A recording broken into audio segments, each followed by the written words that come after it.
साथियों, भारत देश के लोकतंत्र में क्या मजाक चल रहा है? यह मजाक क्या है? आइए हम वीडियो के अंत तक आप लोगों को मैं बताने का प्रयास करूंगा।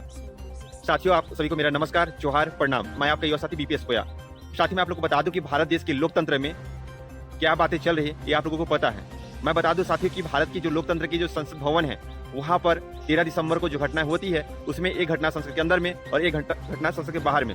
साथियों, संसद के अंदर में जो घटना होती है, उसमें से 2 युवक संसद के अंदर प्रवेश करते हैं और क्या करते हैं, वहां पर पीले रंग के धुएं छोड़ते हैं और बाहर में एक लड़की नीलम और उसकी जो साथी है, वे नारेबाजी बेरोजगारी को लेकर, मणिपुर की घटना को लेकर महिलाओं पर सवाल उठे होते हैं, नारेबाजी करते होते हैं। साथ ही उसके बाद में संसद के अंदर में सांसदों ने उन 2 युवकों को पकड़ लेते हैं और वहां पर पुलिस जो प्रशासन होती है, वो प्रशासन नहीं आती, बाद में आती और उसके बाद में उनके ऊपर में कार्रवाई के लिए ले जाया जाता है। उस समय जो सांसदों ने जो टिप्पणी की, उन सांसदों का जो टिप्पणी था वह था कि ये संसद भवन के अंदर में यह युवक कैसे घुसा है। तो साथ ही आप लोग बता दें, जो बीजेपी के सांसद है मैसूर के प्रताप सिंह, उनके पास के द्वारा ही वे युवक अंदर में आए हुए थे। इस पर कई जो विपक्ष के नेता, विपक्ष के जो सांसद हैं, उन्होंने सवाल उठाए।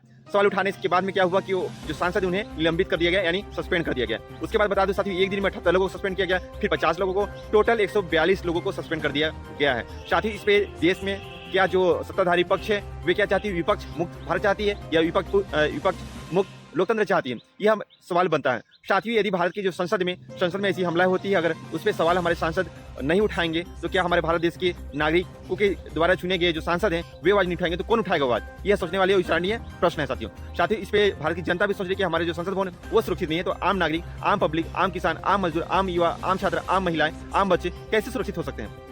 इस पे सवाल बनता है, इस पर क्वेश्चन मार्क बनता है। परंतु क्या करिए, सत्ताधारी पक्ष के लोग बाहर में मीडिया हाउस में इंटरव्यू दे रहे हैं और कहते हैं कि इसमें विपक्षी लोग क्या कर रहे हैं, राजनीतिकरण कर रहे हैं। यह जांच के विषय है। परंतु मैं देश के जो गृह मंत्री अमित शाह जी, उनके ऊपर सवाल उठाए जा रहे हैं, देश के प्रधानमंत्री जी के ऊपर सवाल उठाए जा रहे हैं, परंतु वे संसद के अंदर में आके जवाब देना नहीं चाहते। साथियों, ये हमारे देश की लोकतंत्र की असली परिभाषा। तो साथ ही इस तरीके से अगर हमारे देश में लोकतंत्र में विपक्ष के लोगों को तानाशाही जो सत्ताधारी पक्ष है इस तरीके से करते रहेगी, तो क्या होगा आने वाले दिनों में? वैसे में तो आम नागरिक, आम किसान लोग भी अपना हक के बात को, अपने अधिकारों की बात को, अपनी आवाज नहीं उठा पाएंगे, कोई आंदोलन नहीं कर सकते हैं। तो सीधा हम कह सकते हैं कि यह देश के जो लोकतंत्र है, देश का लोकतंत्र खतरे है, ना कि किसी धर्म खतरे में है। जिस तरीके से बीजेपी का जो एजेंडा होता है, जिस तरीके से भारतीय जनता पार्टी का जो एजेंडा होता है, वह होता है धर्म को लेकर, धर्मांतर को लेकर, हिंदुत्व को लेकर जो राजनीति करते हैं, यह गलत है। यदि वो चाहती है कि विपक्ष के लोग आवाज उठाएं और साथ मिल के काम करें, तो ऐसा नहीं होता है साथियों। भारत के इतिहास में आज तक ऐसा संसदीय जो इतिहास रहा है, उसमें आज तक 142 लोगों को सस्पेंड ऐसा नहीं किया गया है। ये पहली बार ऐसा हुआ है और देश के गृह मंत्री बचते रहे। और अभी बीते दिन क्या हुआ, जब इतने लोगों के बीच में क्या हुआ, जगदीप धनखड़ को एक मिमिक्री करते हुए टीएमसी के जो सांसद है राहुल गांधी ने वीडियो बना दी। उसके बाद में अमित शाह आते हैं, उसमें बहुत सारे ट्रोल करते हैं कि राहुल गांधी कैसे क्या कर रहे हैं, तो सांसद व्यवस्था की धज्जी उड़ा रहे हैं। परंतु आप 142 सांसदों को उतने लोगों को सस्पेंड कर रहे हैं जो सवाल उठा रहे हैं अमित शाह जी के ऊपर में, परंतु उस पर कोई सवाल नहीं, कोई मीडिया उस पर आवाज नहीं उठा रही है। तो तमाम बातें साथियों, इस तरीके से हमारा लोकतंत्र चल रहा है और आम जनता डरे हुए हैं। यदि हमारे विपक्ष के नेताओं को, क्योंकि वो भी किसी पार्लियामेंट एरिया से, पार्लियामेंट क्षेत्र, संसदीय क्षेत्र से चुन के आए हैं, उन्हें भी वोट मिला है, तो क्या उन्हें अनदेखा कर दिया जाएगा सत्ताधारी के लोगों के द्वारा में? और अभी आप लोगों को पता है क्या हो रहा है देश में? देश के सत्ता पक्षधारी चाहते हैं कि संसद भवन में क्या हो, सिर्फ हमारी बात चले, विपक्ष की बात मत चले।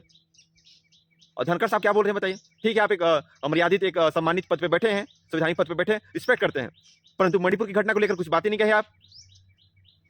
किसान आंदोलन, उस पर कुछ बातें नहीं कहे। क्या हो रहा है देश में?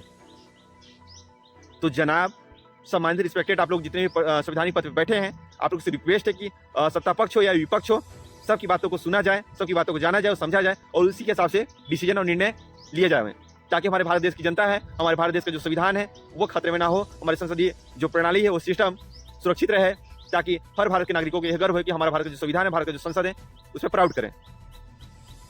तो साथियों, पूरा वीडियो मेरा था सांसदों को जिस तरीके से सस्पेंड किया जा रहा है सत्ताधारी के लोगों के द्वारा, तो मैं रिक्वेस्ट करता हूं, मैं अपील करता हूं देश के राष्ट्रपति से और देश के प्रधानमंत्री से, गृह मंत्री जी से, कि आप लोग विपक्ष मुक्त भारत बनाने का प्रयास मत करें, उनकी आवाज को सुने, उनकी आवाज को समझें और एक दूसरे को मिल के साथ रह के भारत को एक विकसित भारत बनाने की ओर अग्रसर होना चाहिए। साथ ही वीडियो आप लोगों को कैसा लगा? वीडियो अच्छा लगा तो लाइक करें, कमेंट करें, शेयर करें और जो मेरा यूट्यूब चैनल है बीपीएस कोया हिंदी इंग्लिश का, उसे सब्सक्राइब जरूर कर लें। धन्यवाद। जोहार। इंकलाब जिंदाबाद।